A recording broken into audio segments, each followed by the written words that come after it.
Bishop David leaks the Queen's last message to Charles to obstruct Meghan's nasty playbook. Her Majesty's secretly visited MI5. This week's Garter Day was the first presided over by King Charles III, but it marked another historic moment, the retirement of the late Queen's favourite cleric.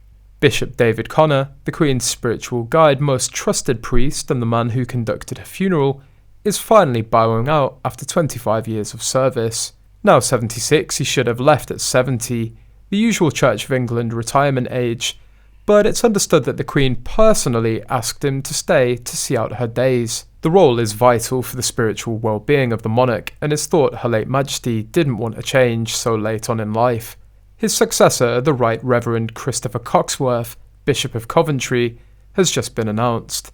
While many people assume that it's the Archbishop of Canterbury who comes closest to being the monarch's mentor, and the current Archbishop Justin Welby did help spiritually prepare the King for his coronation, it's usually the Dean of Windsor who plays that role. Also known as Register of the Order of the Garter, Bishop David was one of the longest-serving Deans of Windsor, a position which is always filled by a cleric personally chosen by the monarch. And with Elizabeth II and Prince Philip spending their final years at Windsor thanks to the COVID lockdown, the Dean became even more important to them. A source close to Bishop David Connor reveals that he spent a lot of time confiding in the late Queen. She revealed how she misses her American grandchild but really didn't want to contact him. She knew if she called or texted him, Meghan would sell the story to the tabloids. In addition, the fact that Meghan was not invited to the coronation of King Charles was following the Queen's final wish. Before her death, Her Majesty instructed Charles to ban Meghan from attending royal events, including the coronation. Harry was the only one allowed to return. In the famous words of the late Queen, "Thank goodness Meghan isn't coming," spread as the feeling of Buckingham Palace when the entire world received notice that Meghan was not attending the coronation. At this stage, there was little doubt about the palace's feelings about her.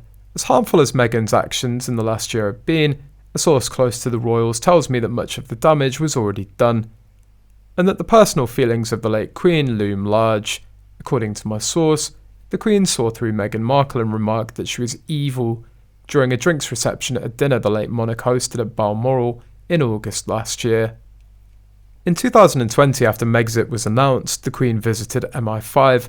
There was a lot of talk because apparently it's strange for the Queen to make a point of visiting MI5 or MI6 on a personal matter. A royal insider leaked that it had something to do with the Harkles and with Meghan specifically. The Queen had been briefed on Meghan's past behaviour as well as crimes and underhanded actions taken while she was dating and engaged to Harry. Meghan's behaviour in the past and while she was in London was far worse than we know. Earlier, Queen Elizabeth II was left surprised after Meghan Markle dismissed her advice about settling into life as a royal.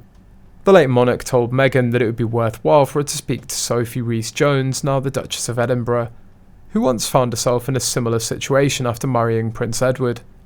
The Queen believed that Sophie could have acted as an advisor to Meghan.